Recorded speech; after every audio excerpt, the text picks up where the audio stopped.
Muling magkakasa ng privilege speech para sa kalawang pagkakataon si Senador Panfilo Ping Lacson mamayang hapon.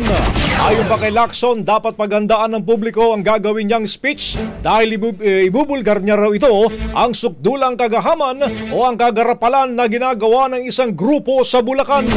Iniyak naman niyang wala silang balak na palayain si dating Assistant District Engineer Bulacan 1st District Bryce Hernandez. Dahilan po yan mga kabrigada, sa katunayan ay mas madagdagan pa raw ang problema na kakaharapin nito at magiging iba pa niyang kasamahan.